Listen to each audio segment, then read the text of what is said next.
Shalom, salam sejahtera dalam nama Tuhan Yesus Kristus. Salam Paskah buat jemaat GBI Nafiri Taman Kabalen. Sebelum Pak Ekres akan menyampaikan firman Tuhan buat kita, mari kita tunduk kepala, kita berdoa. Bapa Surgawi, dalam nama Tuhan Yesus kami bersyukur buat kesempatan yang indah ini. Kami patut memuliakan Engkau karena Engkau memberikan kami ruang dan waktu. Jemaat-Mu GBI Nafiri di rumah masing-masing, Minggu tanggal 19 April 2020. Kami membuka hati kami untuk siap mendengarkan firman-Mu yang singkat ini, dan kami merenungkannya, kami akan melakukannya, sehingga kami menjadi orang-orang yang berbahagia. Urapi hamba-Mu, bahkan kami semua di rumah yang menyaksikan khotbah ini, biar firman ini menjadi bagian kami seutuhnya. Dalam nama Yesus Kristus. Haleluya. Amin. Firman Tuhan yang akan diambil pada yang kita baca di pagi hari ini, Minggu tanggal 19 April 2020, khususnya buat jemaat GBI Nafiri di rumah masing-masing, bahkan buat semua tubuh Kristus yang ada di Taman Kabalen, di Bekasi, di Lipo Cikarang, di Jabodetabek, di seluruh Indonesia, bahkan di seluruh dunia. Firman Tuhan terambil dalam Injil Lukas pasal 24, ayat yang ke-13 sampai ayat yang ke-35, tentang Yesus menampakkan diri di jalan ke Emmaus. Namun tidak semua kita akan baca firman ini. Untuk mempersingkat waktu, Pak Ekres hanya baca ayat yang ke-30, 31, dan sampai 35. Jemaat Tuhan nanti ada waktu di rumah masing-masing bisa baca kisah tentang kebangkitan Tuhan Yesus menampakkan diri kepada dua orang ke Emmaus. Ini dari ayat 13 sampai ayat yang ke-35. Saya akan bacakan firman Tuhan, Injil Lukas pasal 24, ayat yang ke-30, 31 sampai ayat yang ke-35. Waktu ia duduk makan dengan mereka, ia mengambil roti, mengucap berkat, lalu memecah-mecahkannya dan memberikannya kepada mereka. Ketika itu terbukalah mata mereka, dan mereka pun mengenal Dia, tetapi Ia lenyap dari tengah-tengah mereka. Ketika kata mereka seorang kepada yang lain, bukankah hati kita berkobar-kobar ketika Ia berbicara dengan kita di tengah jalan, dan ketika Ia menerangkan kitab suci kepada kita? Lalu bangunlah mereka dan terus kembali ke Yerusalem. Di situ mereka mendapatkan ke-11 murid. Mereka sedang berkumpul bersama-sama dengan teman-teman mereka. Maka kata mereka itu, sesungguhnya Tuhan telah bangkit dan telah menampakkan diri kepada Simon. Lalu kedua orang itu pun menceritakan apa yang terjadi di tengah jalan dan bagaimana mereka mengenal Dia pada waktu Ia memecahkan roti. Tuhan Yesus memberkati. Jemaat Tuhan yang dikasihi oleh Tuhan Yesus Kristus, suatu kisah kebangkitan Tuhan yang indah sekali yang terjadi kepada dua anak kesayangan Tuhan Yesus, dua orang murid yang bukan dalam kelompok 12. Mungkin mereka dalam kelompok murid 70 atau 120. Kleopas dan temannya ini, mereka pulang kampung halaman. Kampung mereka bernama Emmaus, suatu kampung yang jaraknya kurang lebih 7 mil. 1 mil itu 1,6 kilometer. Jadi berarti 7 mil itu kurang lebih 11,2 kilometer jarak Yerusalem ke Emmaus. Suatu perjalanan yang jauh. Namun perjumpaan mereka dengan Tuhan itu luar biasa. Jemaat Tuhan yang dikasihi oleh Tuhan, bahwa berbicara tentang Paskah adalah berbicara tentang kebangkitan Tuhan Yesus yang telah mati dan bangkit dari antara orang mati. Paskah itu artinya melewati, dan Tuhan telah melewati maut. Maut telah ditelan dalam kemenangan yang gilang gemilang. Satu-satunya pribadi yang ada di surga, yang ada di bawah langit, di atas bumi dan di bawah bumi, yang bisa mengalahkan maut, yaitu mati dan bangkit dari antara orang mati, hanya satu, yaitu Yesus Kristus, Tuhan dan Juru Selamat kita semua. Mari jemaat Tuhan, kita berikan kemuliaan bagi Tuhan Yesus Kristus. Paskah mau mengingatkan saudara dan saya bahwa kita tidak perlu takut terhadap apapun juga, karena musuh bebuyutan manusia, musuh yang tidak pernah terkalahkan oleh manusia di zaman manapun, adalah kematian. Dan hanya Yesus Kristus Tuhan, Gembala kita yang agung, kepala daripada gereja, telah mengalahkan maut. Itu sebabnya bagi kita semua jemaat GBI Nafiri, tubuh Kristus, kawanan yang kecil di Taman Kebalen, Bekasi Utara, jangan bersedih, karena Paskah adalah kabar sukacita, kabar kemenangan buat kita sekalian. Dikatakan di sini bahwa Kleopas dan temannya itu dalam perjalanan, mereka telah bercakap-cakap tentang peristiwa kematian Tuhan, sampai juga mereka mendengar kabar dari perempuan-perempuan, Maria Magdalena dan Maria yang lain, bahwa Yesus Kristus telah bangkit. Mereka belum percaya. Mereka bertanya-tanya dalam hati. Mereka terus bercakap-cakap satu sama yang lain. Dan dalam percakapan mereka, sementara mereka berjalan di tengah perjalanan, ada seorang yang menghampiri mereka dan bertanya kepada mereka, "Apa yang kamu percakapkan?" Kleopas dan temannya menyindir orang ini. "Apakah engkau orang asing satu-satunya di negeri ini, sehingga tidak mengetahui apa yang sementara terjadi di minggu-minggu terakhir ini?" Yesus dianggap orang asing. Saudaraku yang kekasih jemaat Tuhan, mempercakapkan tentang Yesus, tentang kebangkitannya, tentang firman-Nya, tentang Injilnya, tanpa mengenal sang Injil itu, sang firman itu sendiri, adalah sesuatu yang sangat memalukan. Tetapi itu sangat bernilai daripada kita mempercakapkan hal yang lain. Pada momentum Paskah, di hari-hari ini, mari kita mempercakapkan tentang Yesus, tentang Injil, bagi diri kita, bagi teman kita, bahkan bagi keluarga kita, bagi tetangga kita, bagi siapa saja. Saudaraku yang kekasih dalam Tuhan Yesus Kristus, apa yang telah kamu percakapkan? Dan kemudian mereka berbicara kepada orang asing itu, Yesus yang mereka anggap asing bagi mereka berdua, bahwa Mesias telah datang. Dia telah memberitakan kabar baik. Dia menderita, diserahkan kepada imam-imam kepala, kepada orang-orang Yahudi, tentara-tentara Romawi, sehingga ia disalibkan. Namun tersiar kabar bahwa pagi-pagi benar Maria Magdalena dan Maria yang lain datang ke kubur Yesus. Ternyata kubur itu sudah kosong. Dua malaikat berjumpa dengan ibu-ibu ini dan mengatakan bahwa Yesus tidak ada di sini, karena dia sudah bangkit dari antara orang mati. Berita ini belum meyakinkan Kleopas dan temannya itu. Saudaraku yang kekasih dalam Tuhan Yesus Kristus, jemaat GBI Nafiri yang dikasihi Tuhan, bahkan tubuh Kristus yang lain yang ada di rumah saat ini, keadaan kita seperti ini. Orang berbicara tentang Yesus yang sudah bangkit, kita tidak percaya.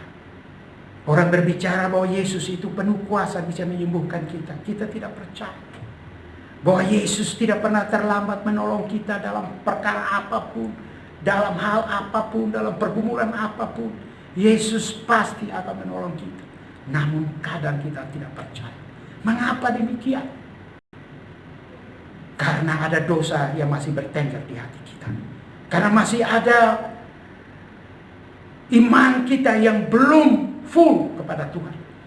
Kita masih dihimpit oleh perkara-perkara duniawi, sehingga iman kita belum bertumbuh kepada Tuhan, ke arah Tuhan Yesus, untuk pengenalan akan Dia. Namun terpujilah nama Tuhan, Yesus itu baik. Yesus menegur mereka, hai kamu orang-orang yang bodoh. Dikatakan dalam ayat yang ke-25, lalu Yesus berkata kepada mereka, Kleopas dan temannya itu, hai kamu orang bodoh, betapa lambannya hatimu sehingga kamu tidak percaya segala sesuatu yang telah dikatakan kepada Nabi. Bukankah Mesias harus menderita semuanya ini untuk masuk ke dalam kemuliaannya? Lalu ia menjelaskan kepada mereka apa yang tertulis tentang Dia dalam seluruh kitab suci, mulai dari kitab Musa dan segala kitab nabi-nabi. Jemaat Tuhan yang dikasihi Tuhan, Yesus kadang hadir dalam perjalanan hidup kita, dan Dia menegur kita dengan keras. Dia berkata kita bodoh. Ini bukan berkata negatif, tapi suatu teguran yang mengingatkan kita jemaat Tuhan, yang sudah sekian lama kita bergereja, sudah sekian lama kita menjadi orang Kristen, namun iman kita masih kanak-kanak, kita masih minum susu, kita masih hidup secara duniawi, tidak memahami dan mengerti firman Tuhan, tidak menuruti kehendak Allah, tapi lebih banyak menuruti kehendak hati kita. Tuhan katakan kita orang yang bodoh. Jangan marah jemaat Tuhan kalau Tuhan mengatakan kita bodoh. Tapi ini suatu teguran yang sebenarnya keras, namun berisikan kasih. Karena Yesus dalam hal ini Dia terus menjelaskan kepada kita bahwa sesungguhnya kita harus percaya akan apa yang telah dituliskan dalam kitab Musa dan kitab para nabi, bahkan Injil Yesus Kristus, Alkitab yang kita punyai dari Kejadian sampai Wahyu. Kiranya itu menjadi berita sukacita bagi saudara dan saya untuk terus membaca dan merenungkannya dalam kehidupan kita. Jemaat Tuhan yang dikasihi oleh Tuhan, waktu Yesus berjalan dengan kedua murid ini, mereka tiba di Emmaus, hari sudah menjelang malam. Ia berjalan seolah-olah hendak meneruskan perjalanannya. Namun Kleopas dan temannya mengundang Yesus hadir di rumah mereka. Jemaat Tuhan yang dikasihi Tuhan, ini hal yang sangat indah sekali. Kita diwajibkan oleh pemerintah untuk ada di rumah masing-masing, tidak berkumpul bersama-sama di gedung gereja, di ruko, di gedung gereja manapun, di ruang apapun, untuk dalam jumlah yang banyak. Tapi kita harus kumpul di rumah dengan keluarga kita. Kita beribadah kepada Tuhan. Saya bersyukur kepada Tuhan bahwa ternyata Tuhan tidak hanya hadir di ruang pertemuan ibadah yang jumlahnya besar, ruangannya full AC, tapi Dia bisa hadir dalam rumah jemaat Tuhan yang dikasihi oleh Tuhan, jemaat GBI Nafiri dimanapun berada, bahkan tubuh Kristus dimanapun berada. Tuhan Yesus mau hadir tatkala kita mengundang Dia hadir. Saya percaya saat ini di setiap rumah jemaat GBI Nafiri dimanapun berada, Tuhan Yesus sementara hadir di sana. Dia memecahkan roti buat kita, dan saat itu Dia mencelikan mata kita untuk kita melihat Tuhan Yesus yang telah mati dan bangkit dari antara orang mati. Saudara jemaat Tuhan yang dikasihi Tuhan, perjumpaan dengan Tuhan itu sangat luar biasa. Paskah mau mengajarkan kita suatu hal yang lain, bahwa sesungguhnya perjumpaan dengan Yesus itu sangat penting. Begitu Kleopas dan temannya berjumpa dengan Yesus, tadinya mereka tidak percaya Yesus bangkit. Tadinya hati mereka begitu penuh dengan tanda tanya. Mereka tidak percaya tentang apa yang dikatakan kitab suci, bahkan apa yang Yesus telah beritakan buat mereka. Mereka tidak percaya, tapi begitu mereka berjumpa dengan Yesus, saat Yesus diberikan roti untuk dia pecahkan, dia mengucap syukur lalu dia memecahkan kepada mereka. Tiba-tiba sesuatu gugur dari mata mereka, dan mereka pun matanya terbuka dan mereka mengenal Tuhan. Ini penting. Bisa saja secara fisik mata kita kurang jelas, mata kita rabun, mata kita buta, tapi secara iman mata kita harus terbuka untuk melihat Yesus yang telah bangkit itu. Jadi perjumpaan dengan Yesus merubah segala sesuatu. Ini penting. Ada beberapa hal yang saya mau sampaikan, Pak Ekers mau sampaikan dalam khotbah minggu tanggal 19 April 2020 buat jemaat Tuhan dari pembacaan ini, bahwa semua kita anak-anak Tuhan harus mengalami perjumpaan dengan Yesus yang sudah bangkit itu. Ini penting supaya mata kita bisa terbuka untuk mengenal Tuhan. Tapi Yesus juga berkata saat berjumpa dengan Thomas yang tidak percaya kepada Tuhan, dia menyindir dan menegur Thomas, karena yang kau melihat aku, maka yang kau percaya. Tapi berbahagialah mereka yang tidak melihat aku, namun percaya. Jadi ini bukan perjumpaan secara fisik, tetapi perjumpaan karena kehadiran Tuhan menguatkan iman kita untuk kita percaya bahwa sekalipun kita tidak melihat Yesus yang bangkit itu, namun kita percaya bahwa Yesus sudah bangkit. Dia menampakkan diri selama 40 hari kepada para murid. Kemudian dia naik ke surga, duduk di sebelah kanan Allah Bapa, dan dia mengutus rohnya yang kudus kepada kita. Dalam berita tentang Paskah kebangkitan Tuhan, dalam Injil Yohanes dikatakan, Injil Yohanes pasal yang ke-20 dikatakan bahwa Yesus telah bangkit dan dia meniupkan rohnya kepada murid-murid Tuhan, dan mereka akhirnya mengerti tentang kitab suci. Saudaraku yang kekasih dalam Tuhan Yesus Kristus, bahwa berita Paskah, perjumpaan kita dengan Tuhan juga harus disertai dengan kita harus menerima Roh Kudus. Karena itu sebelum Yesus berangkat naik ke surga, dia mengingatkan kepada para murid agar mereka tidak meninggalkan Yerusalem sebelum mereka diperlengkapi oleh kuasa dari tempat yang maha tinggi. Kisah Rasul pasal 1 ayat 8 mengatakan bahwa tetapi kamu akan menerima kuasa kalau Roh Kudus turun ke atas kamu.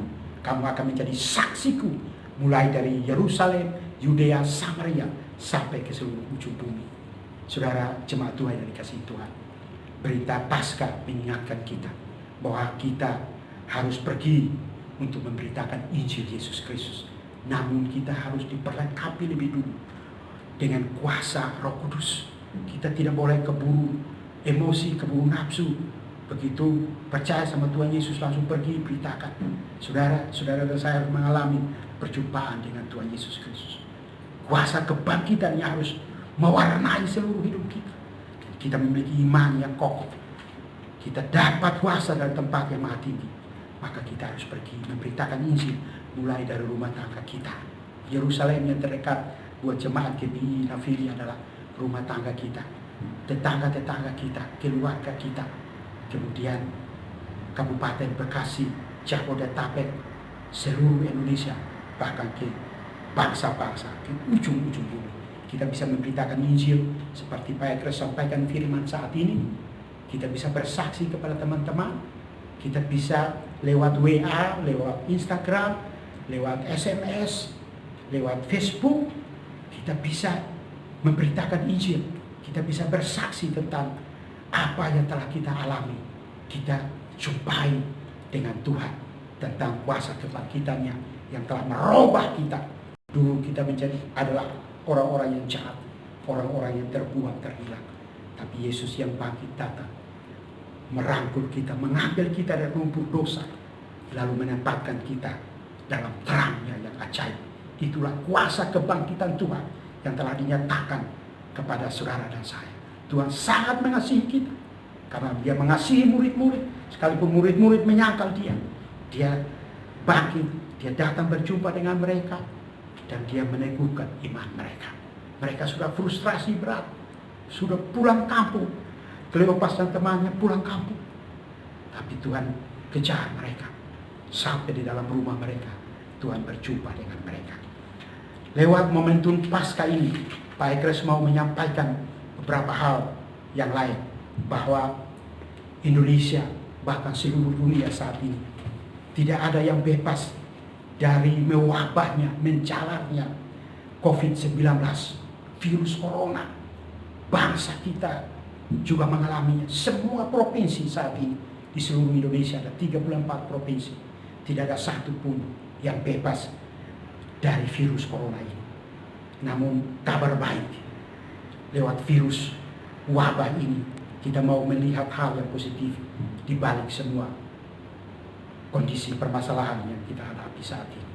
Bahwa virus corona bisa mempertemukan keluarga dengan keluarga, bisa berkumpul bersama, beribadah di rumah masing-masing. Virus corona mau mengerjakan kepada kita bahwa ibadah itu tidak selalunya di gedung-gedung mewah, di tempat-tempat ibadah full AC, full musik, full kapal. Tidak selamanya. Di rumah tangga kita, di rumah kita masing-masing yang sudah, Tuhan bisa hadir di sana untuk berbicara kepada kita. Virus corona ini juga menggugah empati sosial kita terhadap sesama. Kita yang tadinya begitu sombong dan angkuh, Tuhan jamah hidup kita untuk bisa kita berempati terhadap saudara-saudara kita yang susah, yang tidak kena virus COVID-19 pun tetap berkumpul di rumah sesuai dengan instruksi pemerintah. Kita semua lockdown di rumah masing-masing. Saudaraku yang kasih, kita harus taat pada instruksi pemerintah, jaga jarak, cuci tangan, pakai masker kalau keluar, ya, untuk hal-hal yang penting, ya, konsumsi makanan, vitamin untuk menambah kekebalan tubuh kita terhadap virus COVID-19 ini. Saudaraku, kita tidak perlu takut. Jangan terlalu banyak kita percakapkan tentang COVID-19, tapi percakapkan tentang Kristus yang sudah bangkit dari antara orang mati. Amin. Ini kabar sukacita, kabar baik buat kita. Virus corona ini juga mau mengingatkan kepada kita bahwa segala dusta mahkamah agama itu tidak dapat menutupi kebenaran kebangkitan Kristus yang sejati. Di masa pandemi COVID-19 ini, begitu banyak berita bohong di mana-mana, hoax di mana-mana. Seakan-akan dunia sudah tidak ada lagi, saudara-saudara sekalian. Pemerintah difitnah, ya. Orang-orang yang berjuang di garda depan dianggap tidak berbuat apa-apa. Saudaraku yang kekasih, tapi kita melihat bagaimana presiden kita, Bapak Presiden Jokowi dengan jajarannya, ya, tim yang dipercayakan untuk menangani COVID-19 ini, para relawan, tim medis, dokter-dokter yang ada di garda depan, mereka berjuang mempertaruhkan nyawa agar supaya saudara-saudara kita yang terjangkit COVID ini bisa disembuhkan, diselamatkan. Saudaraku, mari lewat COVID ini mengingatkan kita, menggugah rasa empati kita untuk bisa menolong sesama. Saya percaya jemaat GBI Nafiri di Taman Kabalen juga punya rasa empati yang mendalam untuk juga mau men-share, mau membagi berkat berupa logistik, sembako, atau apapun yang kita punya. Kita bisa share mulai dari sesama jemaat kita yang minim makanan, minuman, dan lain-lain. Kita bisa membagi buat mereka. Jangan kita egois. Saudaraku yang kekasih dalam Tuhan Yesus Kristus, virus corona juga mengingatkan saudara dan saya bahwa kita semua equal, sama di hadapan virus itu. Virus corona ini tidak membedakan mau dia hamba Tuhan, pendeta sekalipun, orang percaya kepada Tuhan juga bisa kena, tokoh masyarakat, pimpinan Suatu instansi, menteri, perdana menteri, ya. Orang-orang yang kaya bahkan sampai yang miskin dari strata manapun, semua bisa terjangkit virus ini. Namun satu hal yang harus kita tahu, bahwa Tuhan mau mengingatkan kita lewat ini semua. Manusia itu terbatas. Kekuatan manusia itu terbatas. Karena itu marilah kita berharap sepenuhnya kepada Tuhan Yesus Kristus, Sang Penebus, Sang Penyembuh kita yang ajaib dan heran. Dia berkata bahwa oleh bilur-bilurnya kita yang sakit disembuhkan. Kuasa kesembuhan, kebangkitannya menyembuhkan kita yang sakit di rumah, yang mungkin lagi sakit, lagi mengalami masalah. Percaya Tuhan akan menolong. Lewat pandemi virus corona ini juga mau mengingatkan kita bahwa kita harus terus berharap dan percaya kepada Tuhan Yesus Kristus. Terus menyembah Dia. Berikan pujian dan penyembahan di rumah masing-masing buat Tuhan. Membaca dan merenungkan firman Tuhan siang dan malam. Ini waktu-waktu emas buat kita. Dan terus memberitakan Injil. Mulai dari keluarga kita sampai kepada bangsa-bangsa. Demikian pesan firman Tuhan yang singkat ini buat jemaat Tuhan GBI Nafiri Taman Kebale, Minggu 19 April 2020. Tuhan Yesus memberkati. Izinkan Pak Ekres memimpin doa syafaat buat kita sekalian. Selain nanti jemaat akan di rumah masing-masing juga akan berdoa syafaat, sekaligus Pak Ekres akan mendoakan doa berkat buat kita sekalian. Mari kita tunduk kepala masing-masing, jemaat Tuhan, tutup mata, lipat tangan, dan kita berdoa kepada Tuhan. Bapa Surgawi, Bapa dalam nama Tuhan Yesus, kami sangat mengucap syukur, terima kasih buat firman-Mu di hari Minggu yang indah ini buat kami, menjadi suatu hidangan rohani, santapan rohani buat kami menikmatinya. Roh, jiwa, dan tubuh kami menikmati berita firman ini. Kami percaya kami yang sakit saat ini oleh kuasa firman Tuhan, kuasa kebangkitan Tuhan Yesus, oleh bilur Yesus Kristus disembuhkan secara ajaib. Dalam nama Yesus, semua sakit penyakit saya perintahkan keluar dari tubuh setiap anak-anak Tuhan. Jadilah sembuh. Yang punya masalah pergumulan, apapun itu, masalah ekonomi, masalah makanan minuman, masalah tempat tinggal, masalah pekerjaan, masalah dosa, masalah apapun, utang piutang, dalam nama Yesus Tuhan memberikan jalan keluar. Kami satu hati berdoa buat jemaat GBI Nafiri, Tuhan tumbuh kembangkan jemaat ini. Kami percaya bahwa virus COVID-19 ini, wabah ini akan segera lenyap. Tinggalkan Tam Kebale, tinggalkan Bekasi, tinggalkan Indonesia, tinggalkan bangsa-bangsa. Dan jemaat Tuhan akan berkumpul kembali seperti semula untuk bisa memuji Tuhan, bisa beribadah, mendengarkan firman Tuhan bersama-sama di tempat ibadah masing-masing. Kami berdoa kepada pemerintah, Presiden Jokowi, Tuhan tolong Bapak Presiden Jokowi, Pak Maruf Amin sebagai Wakil Presiden, para menteri-menteri, para wakil menteri, para gubernur, para bupati, para wali kota, para camat, lurah, kepala desa, RW, RT, dari pusat sampai daerah-daerah. Tuhan memberikan mereka hikmat dan akal budi, kekuatan untuk terus dengan kuasa Tuhan Yesus, pertolongan Tuhan, memimpin bangsa ini dalam situasi wabah virus corona yang makin menjalar ini.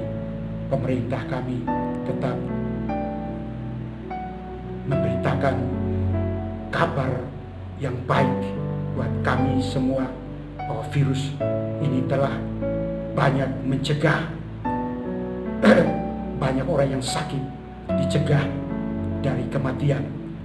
Angka kesembuhan lebih banyak daripada angka kematian. Kami berdoa dalam nama Yesus Kristus, Tuhan menolong pemerintah kami, Tuhan menolong tim medis yang ada, para suster, para dokter, relawan dari mahasiswa-mahasiswa tingkat akhir. Tuhan tolong mereka, Tuhan lindungi mereka yang ada di garda depan untuk terus membantu menyembuhkan saudara-saudara kami yang terjangkit virus COVID ini. Segala bantuan logistik untuk pakaian, untuk makanan, untuk tempat, untuk mereka bisa beristirahat dan lain-lain, obat-obatan, semuanya, masker dan lain, Tuhan cukupkan semua. Kami bersyukur hari-hari ini semua logistik ini sementara didistribusikan ke seluruh Indonesia. Terima kasih Tuhan Yesus yang baik. Begitu banyak bantuan dari luar negeri, dari China, dari berbagai negara yang kami terima. Tuhan memberkati negara-negara yang membantu kami. Terima kasih Tuhan Yesus yang baik. Kami juga berdoa buat ekonomi bangsa kami, rupiah biar makin menguat Tuhan. Tuhan pulihkan ekonomi bangsa kami di waktu-waktu yang akan datang. Terima kasih. Segala puji, hormat, dan ucapan syukur bagi Tuhan. Sekali lagi Tuhan tumbuh kembangkan jemaat Tuhan GBI Nafiri dimanapun berada Tuhan Yesus. Tuhan tolong mereka semua. Dalam nama Yesus Kristus saya berdoa dan mengucap syukur. Mari angkat tanganmu dan terima berkat Tuhan. Jemaat Tuhan yang dikasihi di rumah tangga masing-masing, terimalah olehmu segala berkat dari Allah yang Bapa, dari Tuhan kita Yesus Kristus, persekutuan yang manis oleh Roh Kudus tetap menyertai kita siang hari ini sampai Maranatha Yesus datang kembali di awan yang bermain untuk menjemput kita semua. Dalam nama Yesus Kristus, terimalah semua berkat itu. Haleluya. Shalom. Amin. Tuhan Yesus memberkati. Pada kesempatan ini, Pak Ekres sebagai Kepala Pembina Jemaat GBI Nafiri mengucapkan terima kasih banyak buat Bapak Gembala GBI Nafiri, Bapak Sudilian, Mama Gembala, juga buat para hamba-hamba Tuhan, para pengerja jemaat Tuhan yang dikasihi Tuhan, yang telah berkehendak untuk Pak Ekres bisa menyampaikan firman Tuhan sekalipun secara online di masa pandemi COVID-19 dan juga momentum Paskah 19 April 2020. Tuhan Yesus memberkati jemaat dan para pelayan, kepala sidang, dan semua staf GBI Nafiri. Tuhan Yesus memberkati kita semua. Haleluya.